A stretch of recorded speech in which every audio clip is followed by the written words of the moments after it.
secret pain, your spirit soars and sings. Though sorrow clouds your day, it's sunny skies tomorrow brings. And home, take my hand, let's be friends forever. And home, take my hand, alone no more, not ever. Imagine dreams are real, and soon you'll start to feel there's magic all around. And take my hand, love is all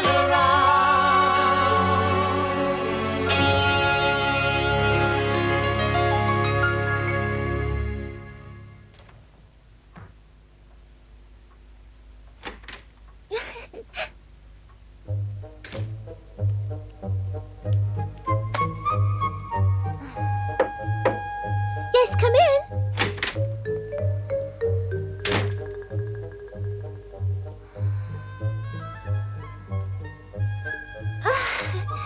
You look as if you've got something to be happy about. The dresses. Oh, Those are my new dresses, right? I know, because tomorrow's Sunday. You made the dresses in secret the last couple of days. Every time you had a free moment, you locked yourself in your room, and then I would hear the sound of the sewing machine. I wanted it to be a surprise. I was quite convinced you knew nothing about it. Thank you very much, Marilla.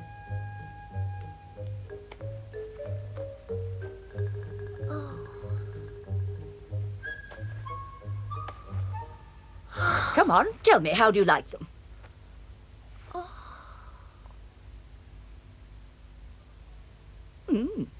What's wrong, Anne? I've convinced myself that I would like them. Oh, well, that's wonderful. You had to convince yourself. I should have known, shouldn't I? I can see you disapprove of the dresses. Although I don't know why. They're really beautifully made, and the material is of an exceptional quality. Yes, you're right. Then why do you have such a long face? Well, they're not exactly fashionable. Huh? Not fashionable? Honestly, my child, I'm not going to have sleepless nights about that. And I've never been one for vanity, and for that reason you cannot expect me to give in to your silly ideas about dressing. If you look very closely, Anne, you'll see that they're very well made and practical. You'll have to wear them whether you think they're fashionable or not. The chances of your getting new dresses this year are slim. These dresses are perfect for school. On Sundays you may wear the satin dress. I made it specially for church and Sunday school. I hope you'll be careful not to get any of them dirty the first time around. And be careful they don't tear. I actually thought you'd be very grateful to have a few new dresses, Anne, rather than the excuse for a dress you're wearing at the moment. Marilla, believe me, I'm really grateful. But it would have been nice if you had made one of the dresses with puff sleeves and frills around the neck and arms. At the moment, dresses with puff sleeves and frills are high fashion. I think even I could look attractive in a beautiful dress all done up with frills and things. Well, you'll just have to forget about looking attractive, child. Unfortunately, I don't have enough material to cater for puff sleeves and frills, Anne. And besides, I think that people look rather silly with puff sleeves and frills. Little girls like you look so much better in dresses that are just plain and simple. I don't need clothes to look plain and simple. I look plain and simple enough without any help. I would prefer to look silly like all the other girls who have frilly dresses. You should really be ashamed of yourself, Anne. Please, be so kind as to hang the new dresses in your wardrobe. And when you've done that, you must start preparing for Sunday school. They will most certainly ask you questions, and I would prefer it if you knew the answers. And please, Anne, don't scribble over the pages. Yes, Marilla. You are old enough to know that first impressions are, more often than not, lasting impressions, so at least make an effort. Oh.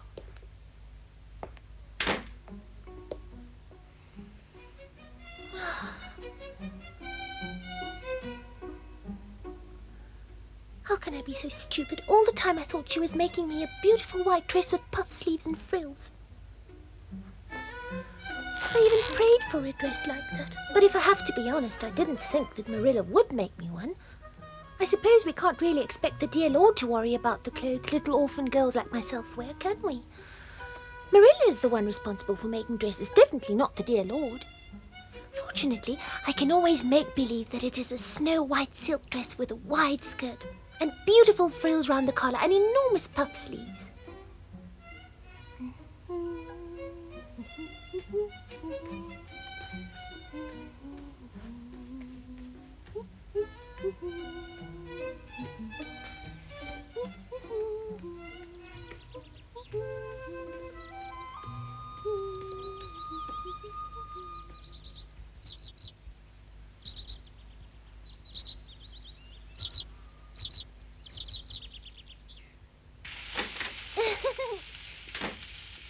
Good morning. Good morning.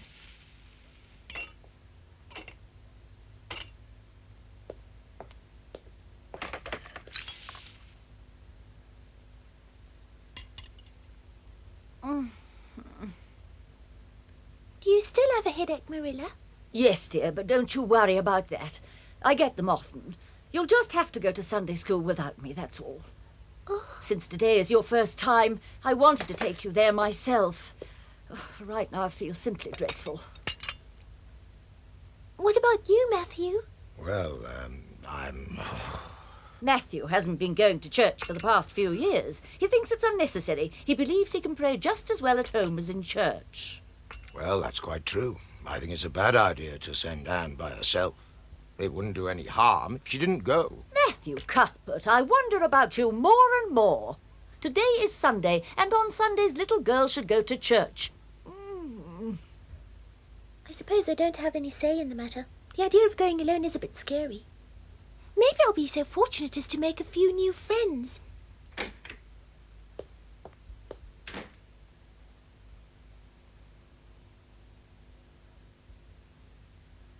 Oh, Are you still feeling bad?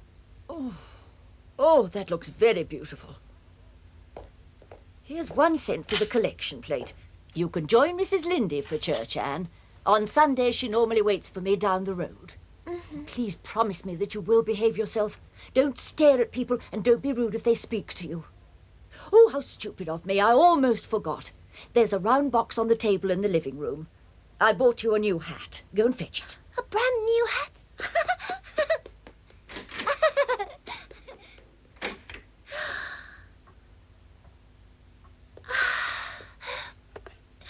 Oh.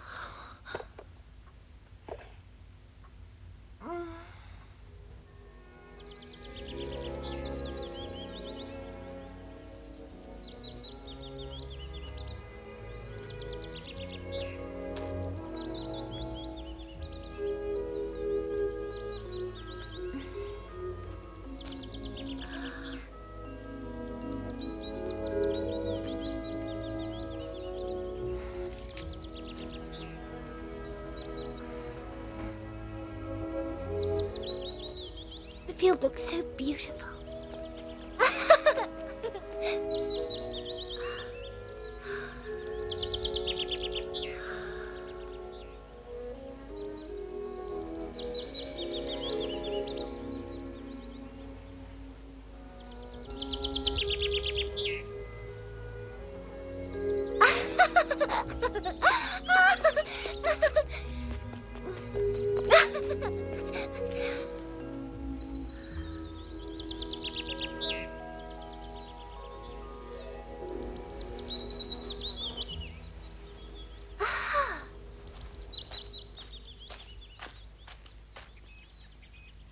Where's Marilla?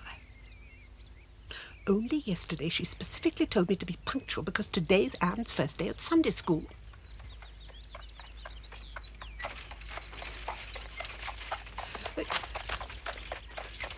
Good morning. Would it be at all possible to give me a lift to church? But of course. Oh, thank you very much.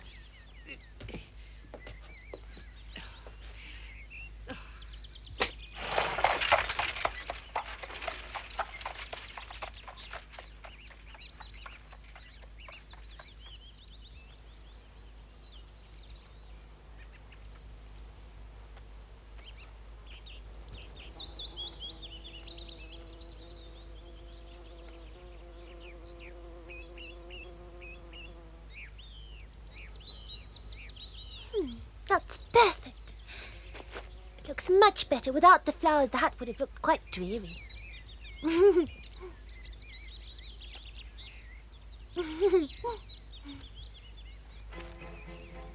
Now I'll have to run to church even faster than the wind.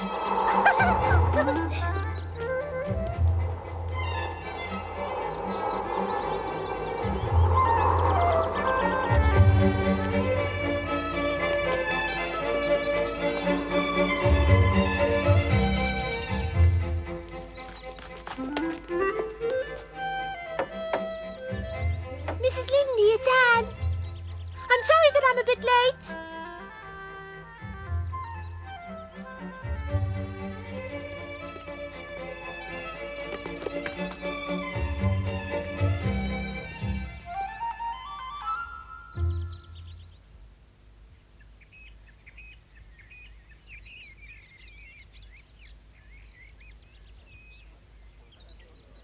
Look, I'm sure that's the little girl that was adopted by the Cuthberts. She's from the orphanage in Hopetown. Just look at her red hair. Apparently she has no manners. They say she insulted Mrs. Rachel Lindy. Yes, can you imagine? She yelled at her. Does she look hideous? She always behaves that way. Jerry Boo told me she talks to the trees and the flowers. Do you think she's a bit crazy? Oh, definitely. Her hat is already an indication of that. Anyone who goes to church in a hat like that can't be normal.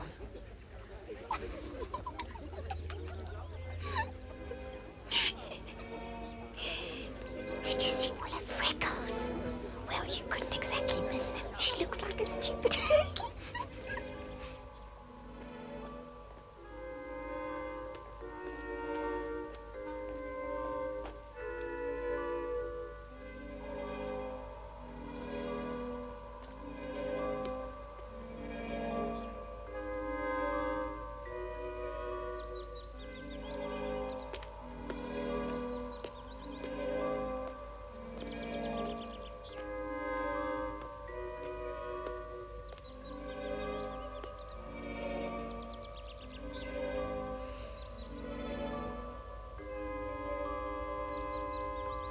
Oh, no!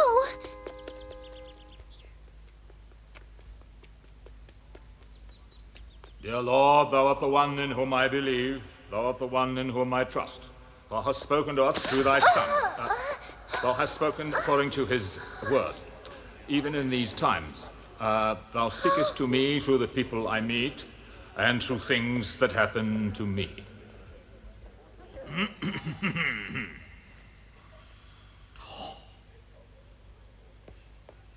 Over here.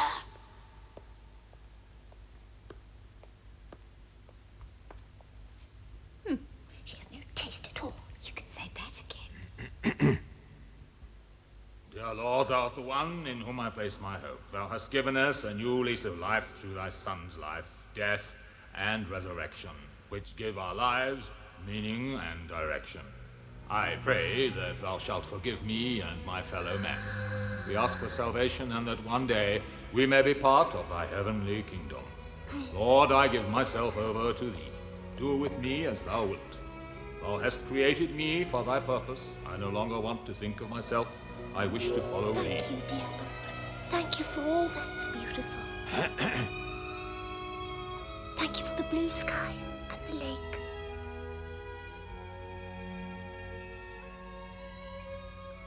After the service, Anne went to Sunday school in Avonlea for the first time. Although she answered all the questions correctly, she could think of one thing only, namely that all the girls, except her, had beautiful dresses with puffed sleeves. Are you at least a good cook? Can you sew? Yes, a little bit. Can you knit socks? You can't do much. My oldest sister can do anything.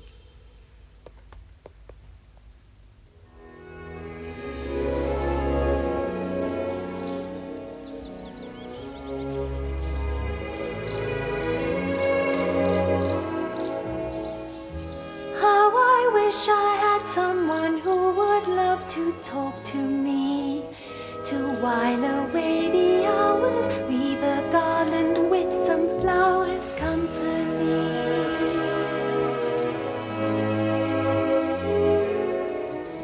Ooh.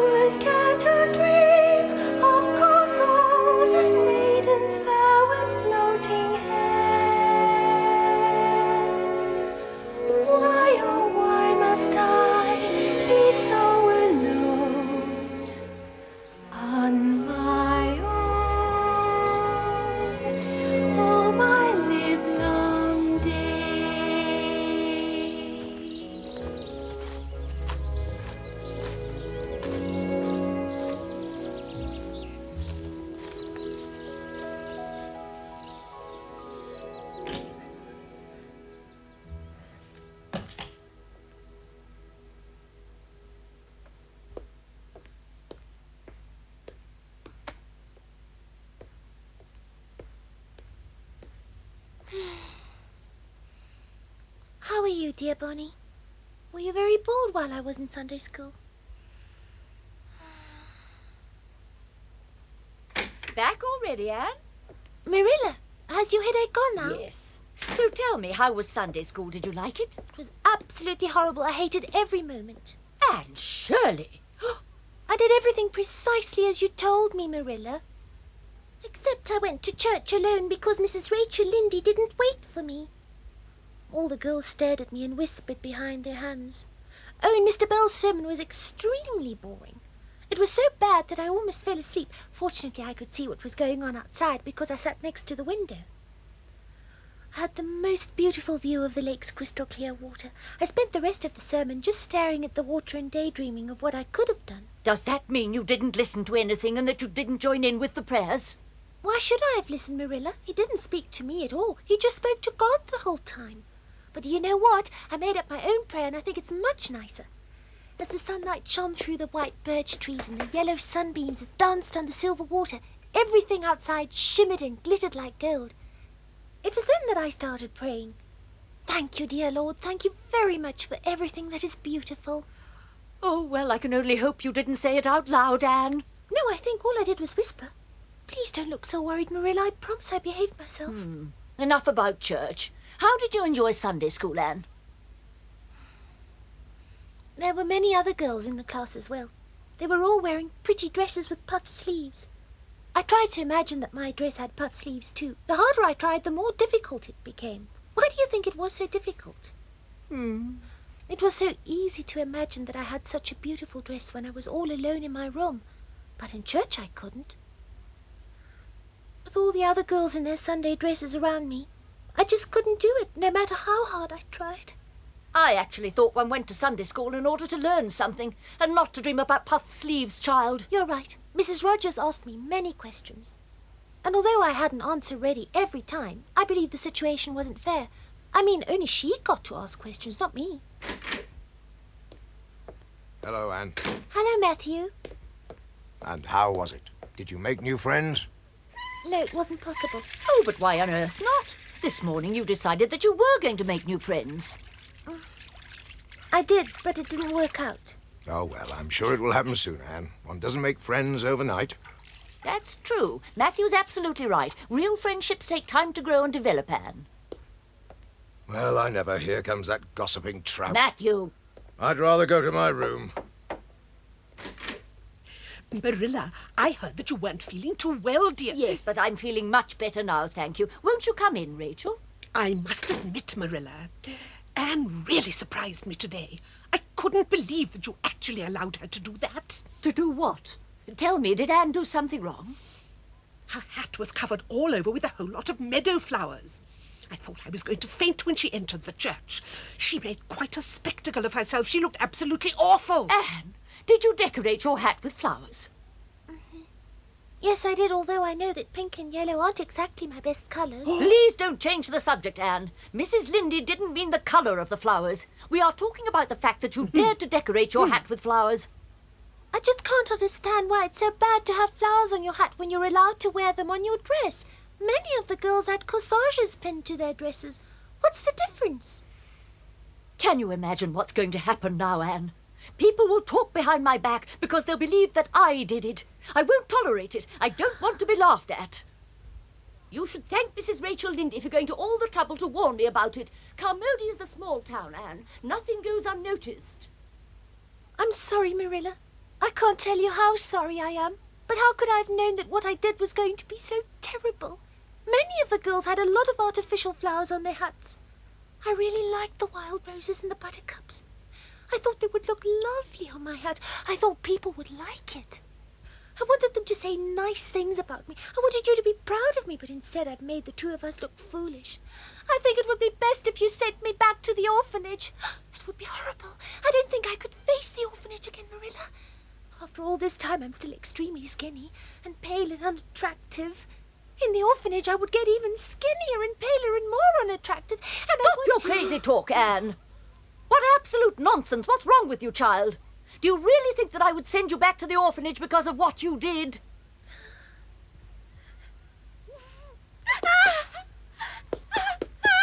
Anne, wait!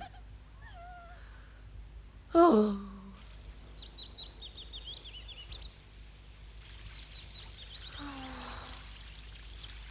Goodbye, then.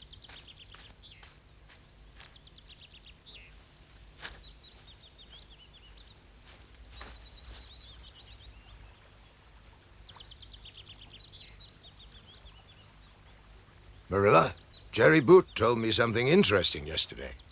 Diana Barry is coming back tomorrow. Would you like to tell Anne about it? Then at least she'll have something to cheer her up. Matthew, you promised not to interfere with Anne's upbringing. Yes, I know. But it suddenly struck me that Diana and Anne could become friends, hmm?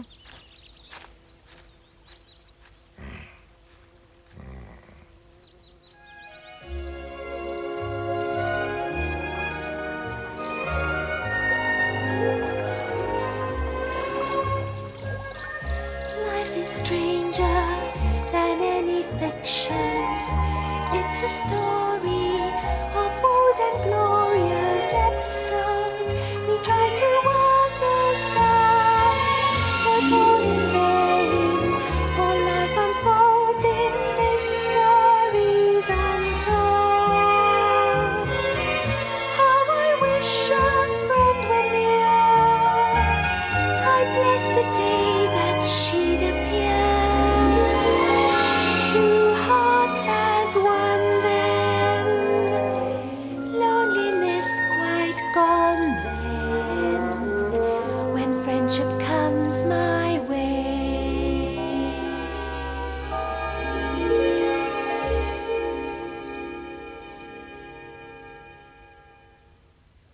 The big moment for which Anne had waited so long came the following day. She met Diana Barry.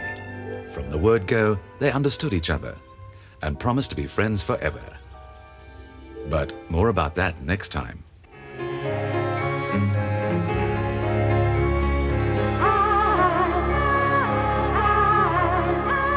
Soft whispers on the breeze, the wood nymphs in the trees are calling out your name. They offer you their gift, sweet fragrance fills the air. The magic of a moonlit night, a nightingale's song to share.